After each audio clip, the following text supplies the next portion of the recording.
punya hubungan yang seimbang gitu ya.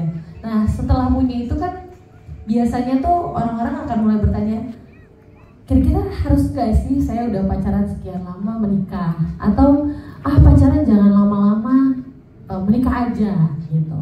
Dan banyak sekali juga saya dengar ya, ada beberapa riset yang bilang bahwa banyak sekali orang yang takut menikah gitu karena banyak pemberitaan bahwa aduh saya takut nanti saya menikah diselingkuhin gitu, atau aduh saya takut nanti, biasanya banyak yang bilang lamanya pernikahan itu, tapi ketika lamanya pacaran itu ketika masuk ke dalam pernikahan dan ternyata bertemu dengan pribadi yang berbeda gitu, wah seperti menikah kucing dalam karung, rasanya udah kenal banget, udah tahu banget seperti apa, udah tahu sehari-hari, bahkan dia bangun jam berapa malam-malam gitu karena mimpi buruknya udah tahu jam berapa, tapi ternyata pas menikah ketemu dengan orang yang berbeda. Dan waktu itu juga saya banyak sekali dapat insight-nya dari Pak Purwo, kenapa sih orang harus menikah gitu. Yang saya Tuhan kasih gitu ya, yang dari pengalaman yang saya lalui gitu selama saya menikah, saya jujur saja saya nggak mau bohong gitu sama saudara, saya hampir menyerah dengan pernikahan saya gitu. Karena saya nggak tahu dasarnya apa. Waktu dulu saya pikir menikah itu ya udah manusia hidup, lahir dan berkembang biak. Dan banyak juga teman-teman saya bilang bahwa menikah itu mencari bahagia. Pertanyaannya, mengapa kita harus menikah? Harus menikah nggak sih gitu? Kayaknya sekarang juga banyak yang ya tolong dalam nama Tuhan Yesus ya, kalau anak-anak Tuhan harusnya jangan living together sebelum diberkati gitu ya. Walaupun ini pasti banyak pro dan kontranya, tapi saya berbalik, saya punya pengalaman. Tuhan izinkan terjadi dalam hidup saya mengalami badai dalam rumah tangga, tapi saya yakin setiap rumah tangga pasti punya badainya. Dan yang Tuhan izinkan, badai rumah tangga saya itu diketahui publik gitu. Dan selain badai rumah tangga tadi, Tuhan juga izinkan saya mengalami kecelakaan yang luar biasa. Dan dari situlah titik balik saya menemukan Tuhan. Jadi saat saya lagi hancur-hancurnya dalam pernikahan saya kecelakaan maut di kilometer 6. Saya ingat betul 1 Agustus 2023 jam 2 pagi kurang lebih, mobil saya terbalik 5 atau 6 kali. Tapi puji Tuhan atas kebaikan Tuhan, di situ perjumpaan saya bersama Tuhan. Dan saya tanya, kenapa saya harus masih hidup kan gitu ya. Dan akhirnya saya menemukan jawaban-jawaban yang mungkin selama ini tanpa saya sadari, itulah pertanyaan-pertanyaan yang saya cari gitu selama ini. Jadi balik lagi ke pernikahan, saya saat itu ada di ambang, apakah saya harus bertahan dalam pernikahan saya gitu. Saya bingung. Ini kan ibaratnya saat itu ya keadaannya, saya udah di badai yang luar biasa, saya sebagai manusia rasanya kayaknya nggak mungkin deh gitu. Dan pertanyaannya adalah kenapa harus menikah kan gitu. Nah saya balik lagi, saya konseling ya, karena saya sebagai manusia saya percaya dan puji Tuhan ya, Roh Kudus menuntun saya punya kerendahan hati untuk tanya, Tuhan mau apa sama rumah tangga saya, Tuhan mau apa sama pernikahan saya. Dan saat saya konseling dengan hamba Tuhan ini, namanya Amanda Zevanya, saat ini beliau juga lead pastor saya di gereja saya, yang terus membimbing saya. Dia tidak mengintimidasi saya gitu ya dengan keputusan saya, tapi dia bilang, tahu gak, menikah itu inisiatifnya siapa? Dia bilang gitu. Saya nggak tahu ya menikah itu inisiatifnya siapa. Jadi ya menurut firman Tuhan, menikah itu adalah inisiatifnya Tuhan. Bahwa di Kejadian 2 ayat 24 tertulis bahwa sebab itu seorang laki-laki akan meninggalkan ayahnya dan ibunya dan bersatu dengan istrinya sehingga keduanya menjadi satu daging. Jadi menikah itu menurut saya bukan cari kebahagiaan saya.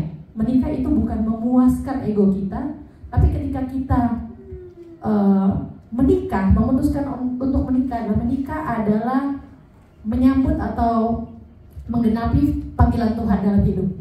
Jadi kalau ditanya, kita harus menikah nggak? Harus menikah kalau kita anak Tuhan. Jawaban saya, kita harus menikah. Kenapa? Karena Kejadian 2 ayat 18 juga bilang bahwa Tuhan Allah berfirman, tidak baik kalau manusia itu seorang diri saja. Aku akan menjadikan penolong baginya yang sepadan dengan dia. Jadi menikah itu adalah menurut saya perintah Tuhan, dan menggenapi janji Tuhan dalam hidup kita. Untuk yang seperti tadi dibilang bahwa firman Tuhan bilang bahwa kita harus berkembang biak gitu ya tadi ya Mister ya.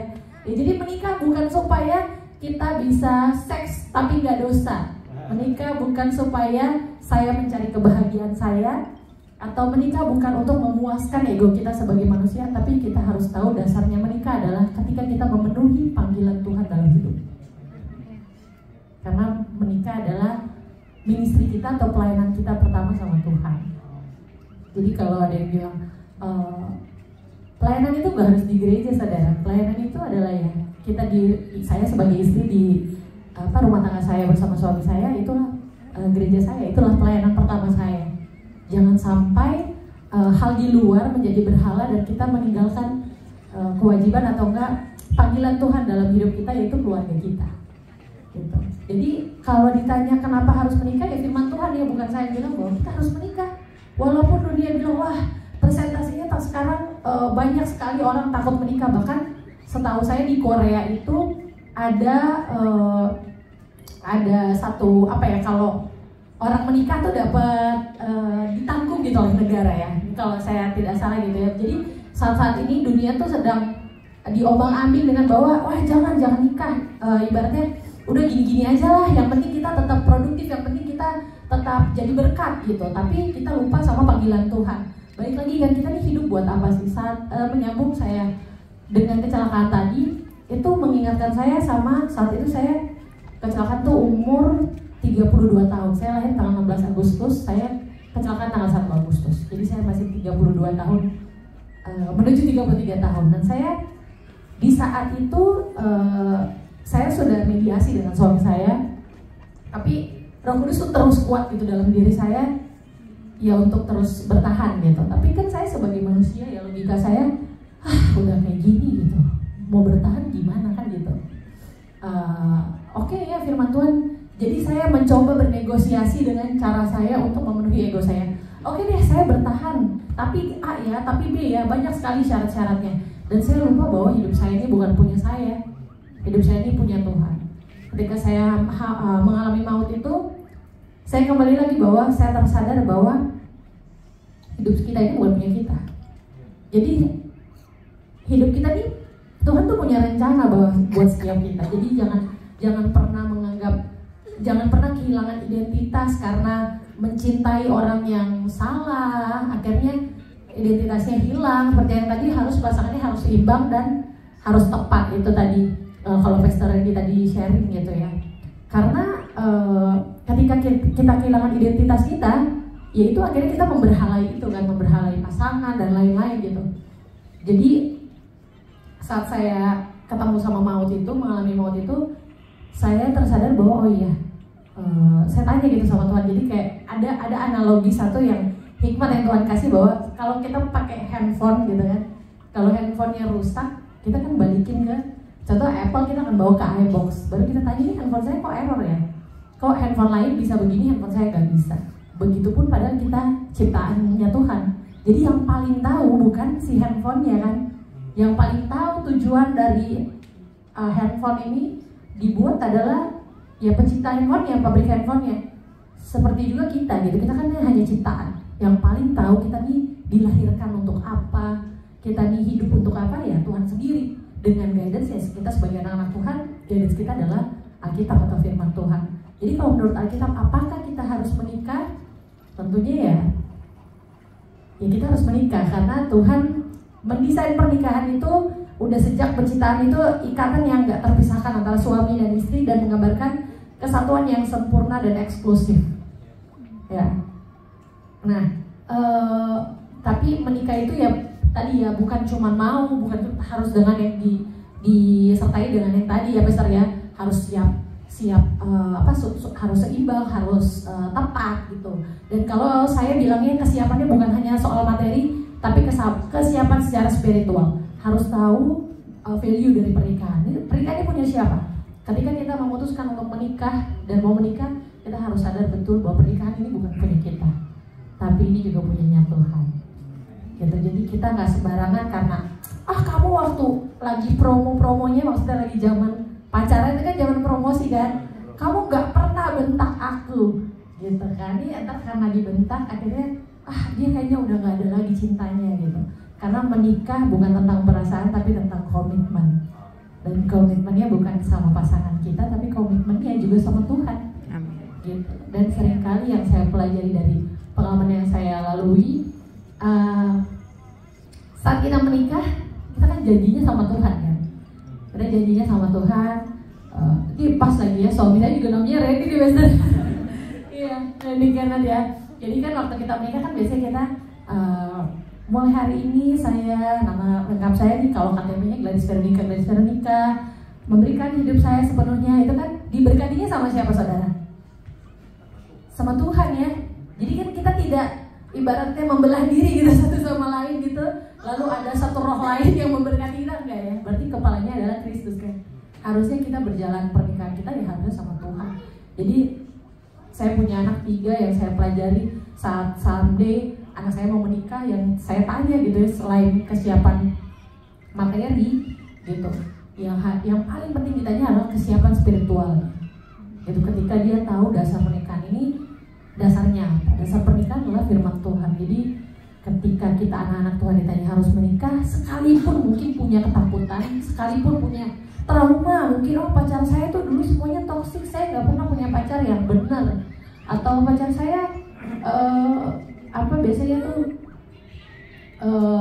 pacar saya bisa dibilang kayak tadi, tapi pacar saya tuh ABC lah gitu ya, banyak alasannya gitu. Tapi balik lagi secara, atau misalnya pacarnya wah ini udah hebat banget gitu ya, balik lagi apakah dia tahu bahwa menikahnya ini dia mau menikahi siapa? Dia cuma sekadar menikahi kita atau dia memang mau berbagi satu visi untuk melayani Tuhan sama-sama gitu. Karena ya seperti yang tadi saya bilang bahwa rumah tangga itu, bahwa pernikahan itu adalah pelayanan kita pertama sama Tuhan. Ketika bukan lagi maunya kita, bukan lagi maunya dia, bukan lagi egonya saya, bukan lagi egonya dia, tapi balik lagi semuanya senternya Tuhan. Tuhan dari pernikahan ini, Tuhan mau kita buat apa, Tuhan mau kita seperti apa, Tuhan mau kita jalan kemana. Jadi kalau harus menikah itu juga harus punya kesiapan spiritual. Dasarnya apa? Dasarnya firman Tuhan. Karena dalam pernikahan itu pasti kan tadi ya saya bilang ada masalah, dan harus tahu bahwa pernikahan itu ketika kita tahu pernikahan adalah panggilan untuk mengasihi tanpa batas. Ya, karena kita bilang 1 Korintus 13 ayat 7 sampai 8, kasih menutupi segala sesuatu, percaya segala sesuatu, mengharapkan segala sesuatu, sabar menanggung segala sesuatu, dan kasih itu gak berkesudahan gitu ya. Jadi pernikahan itu mengajarkan pasangan untuk hidup dalam kasih yang tidak bersyarat dan tanpa akhir, dan kasih yang sejati akan bertahan melalui tantangan hidup. Dan inilah dasar pernikahan Kristus. Jadi dasarnya apa? Firman Tuhan. Jadi kenapa saya harus menikah? Ya karena memang firman Tuhan bilang begitu, tidak baik kalau manusia itu seorang diri saja. Kan dibilang gitu. Dan bahkan Tuhan juga langsung bilang bahwa seorang laki-laki akan meninggalkan ayah dan ibunya dan bersatu dengan istrinya menjadi satu daging. Jadi kita harus sebagai anak Tuhan ya, kita tidak boleh takut menikah, tapi kita harus terus mengisi diri kita. Kenapa kita harus menikah? Karena itu panggilan Tuhan, bahwa semua anak Tuhan harus menikah karena harus berkembang biak dan bertambah banyak lah. Itu lalu apa yang bisa kita lakukan setelah itu? Tapi kan misalnya gimana ya caranya? Apakah untuk selamanya gitu ya Pak ya? Apakah pernikahan itu untuk selamanya gitu? Banyaklah masalah-masalah, tantangan-tantangan dalam hidup kita gitu. Nah, kenapa tadi saya bilang bahwa senternya harus Tuhan Yesus, bukan saya yang bilang tapi firman Tuhan ya. Karena Mazmur 127 ayat 1, jikalau bukan Tuhan yang membangun rumah, sia-sialah usaha orang yang membangunnya.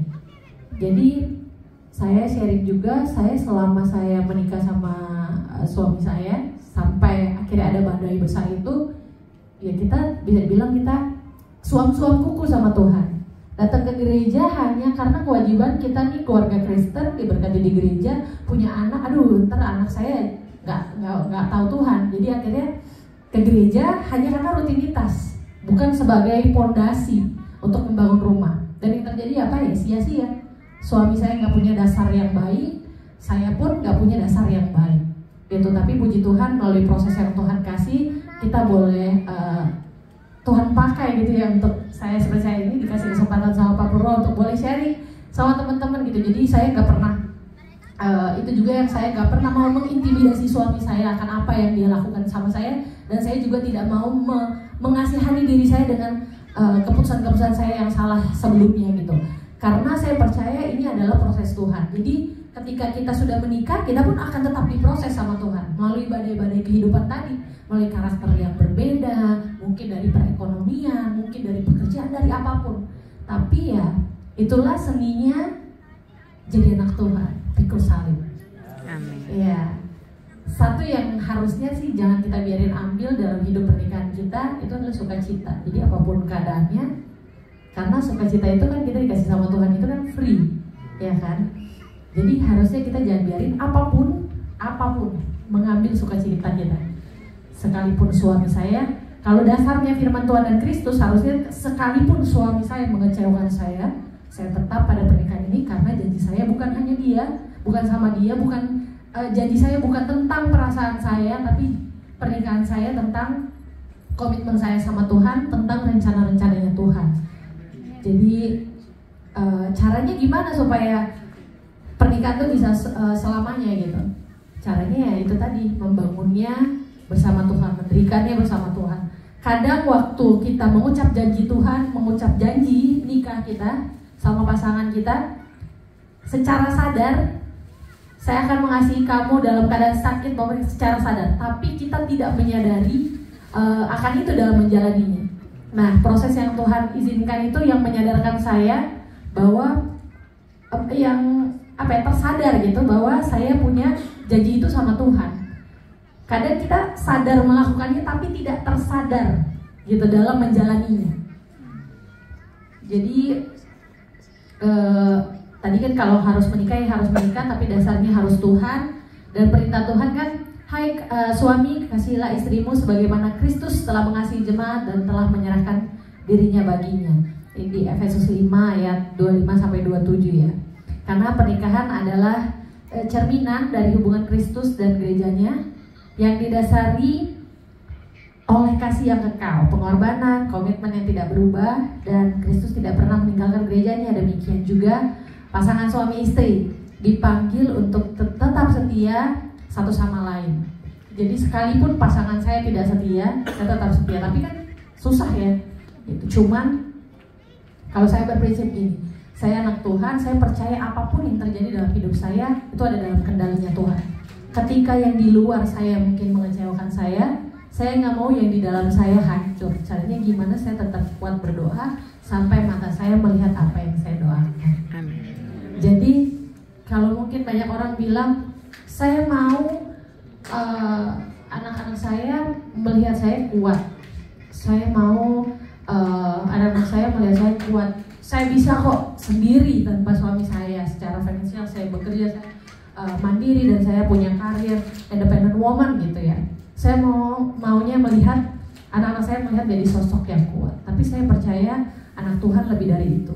Bukan hanya sosok luarnya saja yang kuat, tapi dalamnya juga kuat. Kuatnya yang kuat bertahan apapun badai kehidupannya. Komitmen saya cuma satu sama Tuhan, bahwa saya sampai maut memisahkan, kan gitu. Saya juga banyak ibaratnya ini sebuah tantangan buat saya boleh sharing kayak gini, karena banyak juga orang-orang yang bilang sama saya gini, ngomong-ngomong nanti kalau kejadian lagi gimana gitu. Tapi saya nggak pernah mau masukin itu ke dalam pikiran saya. Gitu. Saya nggak pernah mau terintimidasi dengan itu. Saya percaya ketika saya sudah serahin sama Tuhan, dan saya juga melihat gitu bagaimana Tuhan memproses suami saya maksudnya gini, saya ngapain mengadakan sesuatu yang nggak ada, kan gitu ya. Kadang kita suka menyusahkan hidup kita sama pikiran-pikiran yang nggak penting, sama pikiran-pikiran yang nggak perlu. Saya yakin Pak Purwo sama Ibu bisa bertahan sejauh ini juga karena ya kacamata kuda. Saya nggak ada urusan sama kanan sama kiri, urusan suami, urusan Pak Purwo sama Ibu, urusan Ibu pasti cuma sama Pak Purwo, nggak mencampur, tidak mendengarkan orang lain gitu. Karena kalau kita dengerin orang lain kan nggak semua orang pro sama kita, tapi juga nggak semua orang juga kontra sama kita gitu.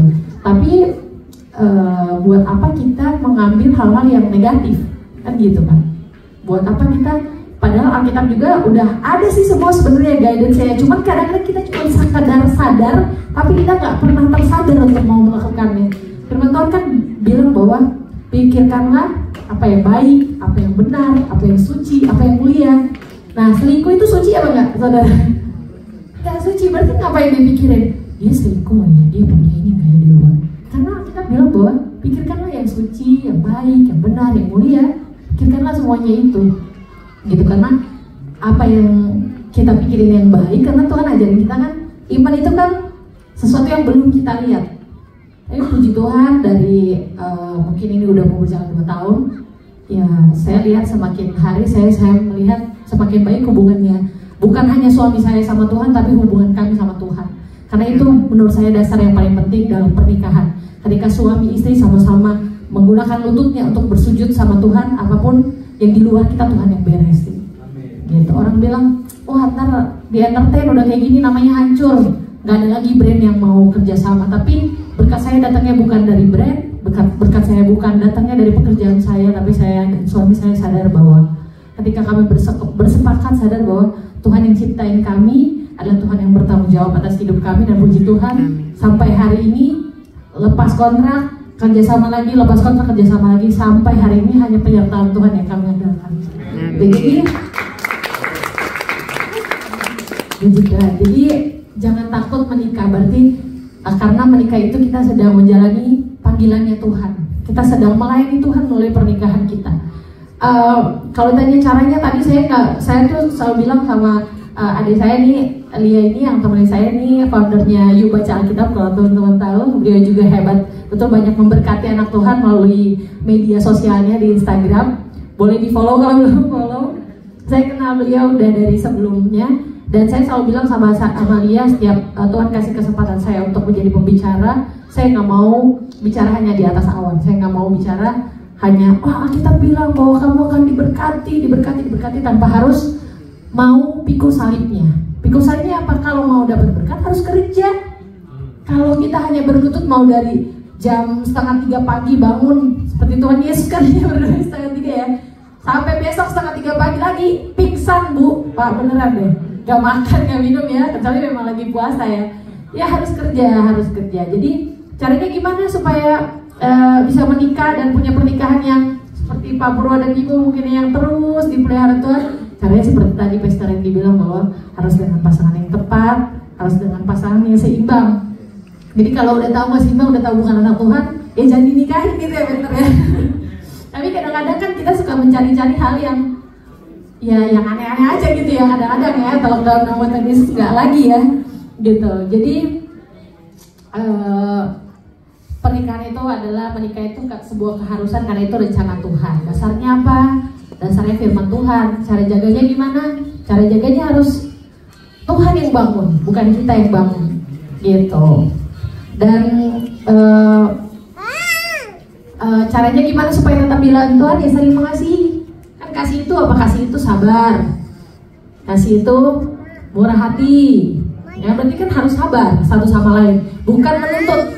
Kamu gak sabar sama saya, nyuruh saya sabar sama kamu. Kalau begitu gimana? Apalagi menurut saya, apalagi kita sebagai istri ya, sebagai perempuan, kita adalah penopang. Kita bilang kita adalah penopang. Harusnya penopang itu lebih kuat daripada yang ditopang.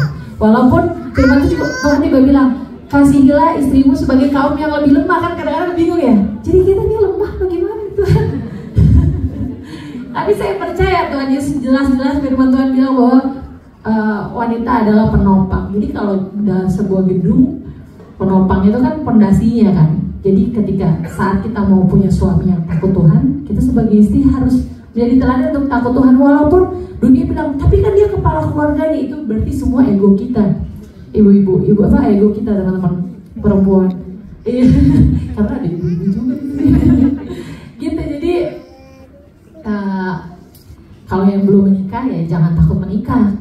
Karena ketika kita menikah itu kita masuk ke dalam fase baru dalam hidup kita, start baru gitu ya, yang naik kelas menurut saya.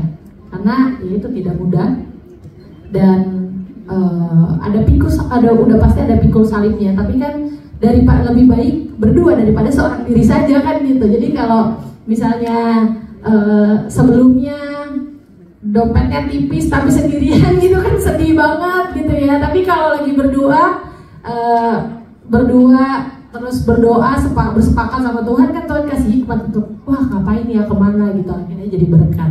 Jadi intinya kalau menurut saya apakah kita harus menikah, ya harus menikah. Apakah bisa selamanya? Tentu bisa selamanya. Lihat aja Pak Purwa sama Ibu udah 41 tahun.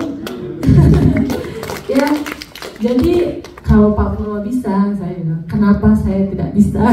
Gitu ya. Iya dong ya. Dan juga pernah ada yang bilang sama saya bahwa ini sih sedikit bercandaan aja ya, artinya kalau suami istri itu bisa terus berjalan tuh kalau di pesawat tuh namanya pesawat first class gitu. Jadi kalau saya maunya anak saya duduknya di first class terus ya, katanya gitu sih saudara ya. Semoga hal-hal yang baik yang bisa menjadi dasar kita yaitu firman Tuhan yang bisa terus kita berkomitmen untuk menjalani, mengambil peran yang Tuhan kasih dalam hidup kita, sehingga dari hidup kita banyak orang juga diberkati. Karena kita sebagai anak Tuhan, saya juga sebenarnya kalau jadi pembicara tentang firman Tuhan itu ya, sharing firman tuh bukan beban ya, tapi ada sisi manusia saya tuh yang bilang bahwa satu, saya layak apa enggak, kok saya ibaratnya saya nggak pernah sekolah tentang psikologi gitu, saya nggak pernah sekolah tentang apa namanya parenting atau marriage counselor gitu, saya nggak pernah ambil kelas itu, tapi selalu tawarannya datang gitu. Yang saya minta sama Tuhan yang mampuin melalui apa yang pernah saya laluin, semoga saya bisa sampaikan apa yang Tuhan mau sampaikan gitu dalam hidup saya. Hidup saya ini kan saya ini cuma alatnya Tuhan lah gitu ya, sama kita semua ini alatnya Tuhan, tapi balik lagi kita mau sadar untuk kalau saya mau dengerin orang, saya nggak akan ambil setiap dikasih kesempatan gitu, karena tapi balik lagi bukan saya yang berdiri di sini, tapi apa sih yang Tuhan mau sampaikan gitu dalam hidup saya. Jadi jangan pernah takut menikah, karena menikah adalah langkah baru, langkah naik kelas dalam hidup ketika kita Tuhan percayakan, apalagi nanti dalam pernikahan punya anak lagi gitu kan, itu kan kita sedang menggenapi firman Tuhan. Jadi firman Tuhan tergenapi gitu melalui kehidupan kita, beranak cuculah, tidak baik dengan seorang diri, beranak cucu lah tadi ya saya udah sebut. Jadi jangan takut, jangan mau diintimidasi, jangan mau temenannya sama pikiran negatif aja, nanti ini, nanti itu, nanti ini, tapi jalanin aja. Apapun tantangan pasti ada, tapi kalau kita jalannya sama Tuhan Yesus, saya percaya pasti Tuhan yang pimpin gitu, Tuhan yang sertai gitu. Bagaimana Pak Purwa sama Ibu selalu dalam penyertaan Tuhan, bisa 41 tahun loh, luar biasa ya. Gimana itu ya ceritanya? Saya kadang-kadang tuh pengen ngobrol panjang itu gimana ya, pasti badainya juga ada ya Pak ya, gitu ya, pasti nggak mungkin nggak ada, setiap manusia pasti punya tantangannya. Tapi yang saya pelajari terus saya apa ya, bisa dibilang kayak bertahan lah, apa yang selalu membuat saya juga bertahan gitu dalam hidup, yang Tuhan kasih hikmat sama saya, kalau kita hidup di baik-baik aja, lempeng aja, nah itu kita harus tanya, berarti itu ada yang nggak bener itu, ada yang nggak bener dalam hidup kita. Tapi kalau hidup kita masih ada tantangan, nah itu berarti kita masih dalam tracknya Tuhan. Kenapa? Karena hidup ini harus ada tantangannya. Kalau nggak ada tantangan, bukan berarti ya udah cari masalah, bukan itu ya saudara, tiap hari cari masalah, bukan.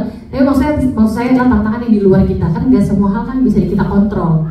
Ada hal-hal yang nggak bisa kita kontrol gitu, karena kita udah sebaik-baiknya, saya udah baik, tapi di luar kita ternyata ya muncullah tantangan-tantangan. Tapi selama masih ada tantangan itu, berarti kita masih ada dalam tracknya Tuhan. Sama kita masih ada dalam tracknya Tuhan, ya tetap sukacita apapun tantangannya. Itu karena Tuhan pasti sertai, itu kan janji Tuhan, bukan kata saya ya, tapi itu janji Tuhan. Jadi kalau saya sih itu aja sih ya, jadi nggak perlu takut menikah. Apapun yang orang, mungkin saya cerita sedikit, dan tadi juga ceritanya banyak sih. Jadi apapun yang orang bilang kayak bodoh lah, kok mau sih gitu kan, itu kan omongan-omongan orang gitu. Tapi orang nggak tahu apa yang ada di dalam saya, apa yang jadi alasan saya gitu. Tapi selama saya tuh pas habis kecelakaan itu, saya kan ini ya bergumul gitu kan sama Tuhan. Tuhan, ini orang serius bener nggak ya minta maaf sama saya gitu? Ini serius nggak ya gitu kan? Bukan baru sekali ya, selama waktu itu 9 tahun pernikahan, 8 tahun setengah sekian lah. Ini orang serius nggak ya? Selama 8 tahun setengah itu kan juga pernah ada minta maafnya gitu saudara. Tapi kan ada yang benar, ada yang enggak kan gitu. Nah ini kali ini benar nggak, ini sungguh-sungguh nggak ya gitu. Tapi Tuhan kasih tanda bahwa ketika dia dihantam badai itu, dihujat seluruh Indonesia ya, orang yang gak ada di sini untungnya. Nah itu, ya kan dia nggak mau membuka-buka gitu. Tapi dia datangnya sama Tuhan, dia cari Tuhan, dia nggak pergi ke obat-obatan terlarang, dia nggak pergi kemana-mana, tapi dia berlutut sama Tuhan, dia hancur hatinya sama Tuhan. Akhirnya melalui proses yang Tuhan izinin, saya kecelakaan. Saya cerita waktu saya kecelakaan itu, saudara, ini saya cerita tentang saya kecelakaan ya. Waktu saya kecelakaan itu, saya tuh rasanya udah mau mati kan. Biasanya kalau kita udah gelap gitu, udah kebayang wajah anak-anak, saya wah ini kayaknya waktunya saya dah nih gitu. Saya pikirnya gitu. Saya tuh waktu kecelakaan tuh saya nggak bisa gerak. Jadi otot saya di sebelah kiri nih robek, ligamen saya tuh robek dari leher di sini C3 sampai sini semuanya biru-biru sampai kaki kiri. Jadi saya nggak bisa gerak, saya nggak bisa turun dari mobil. Nah terus suami saya tuh angkat saya masuk ke kayak supir driver online gitu yang tolong kita antar ke rumah sakit. Lalu di perjalanan itu saya bilang sama dia, saya tutup mata ya gitu, karena saya yakin betul gitu ya, saat itu saya yakin betul, wah ini udah saatnya, saya tuh udah gak kuat. Jadi kalau saya nafas, dada saya tuh sakit karena di rusuk ketujuh saya tuh fracture gitu, karena kan saya kehantam airbag gitu. Terus jadi kalau saya nafas saya sakit gitu, kan saya mau nyerah kayak, udah saya ya udahlah ya, walaupun saya sih nggak mikir sampai jauh gimana anak-anak saya dan lain-lain gitu, saya nggak mikir, saya cuma lihat wajah anak-anak saya tuh kayak ngelihat saya gitu di bayangan saya. Baru suami saya kan berusaha bangunin saya gitu, saya kan tiduran gitu, berusaha banguninnya, bangun jangan marah, sambil dia nangis-nangis, sambil minta maaf, sambil dia tarik-tarik baju si drivernya suruh cepetan gitu. Terus saya melek akhirnya gitu, saya lihat dia gitu. Saya yakin sih itu Roh Kudus yang ngomong sama saya, kamu lihat di matanya gitu, dia tulus apa enggak gitu. Nah setelah saya itu yang membuat saya tuh jadi fokusnya sama Roh Kudus. Jadi saya ngeliatin dia, walaupun saya masih dalam Tuhan Yesus, saya tuh cuma merintih kesakitan dan saya cuma sebut nama Tuhan Yesus gitu, karena saya udah gak tahu ya, maksudnya ya puji Tuhan gitu. Roh Kudus tuh menuntun saya untuk itu, karena kalau bukan Tuhan sih saya nggak tahu ya, saya nggak di sini gitu. Saya lihat oh iya, jadi kayak saya ada komunikasi gitu loh sama suami saya, kayak oh iya dia ini ya, walaupun saya tuh gak ingat, saudara, saya gak ingat sampai saya di rumah sakit, saya di CT scan, di MRI, saya di ronsen, semuanya tuh dilakuin di subuh pagi itu, dan hasilnya keluar sekitar jam 10 pagi karena harus nunggu dokter spesialis yang baca. Jam 11 siang dibacain kalau saya tuh gak apa-apa, jadi hanya otot-otot saya robek, ligamen saya otot-otot saya ya hancur, ligamen saya robek. Jadi otot hancur tuh kalau orang yang suka fitness, angkat beban kan ototnya suka hancur tuh. Nah kayak gitu rasanya, jadi kayak sakit abis fitness tapi berkali-kali lipat. Saya dikasih paracetamol udah nggak bisa, akhirnya saya dikasih obat penenang gitu. Intinya di situ saya lihat suami saya nggak tinggalin saya sedikit pun. Bahkan saya kalau MRI itu kan nggak boleh ditemenin ya, dia ada di balik pintu gitu, di balik. Jadi saya tuh panggil nama dia sama Tuhan Yesus udah itu doang. Karena saya udah ibaratnya udah kayak nge-fly gitu loh, dikasih obat penenang. Tapi saya tahu saya dimasukin yang mesin CT scan, MRI itu saya tahu, sampai akhirnya saya dibacain bahwa saya bisa pulih gitu.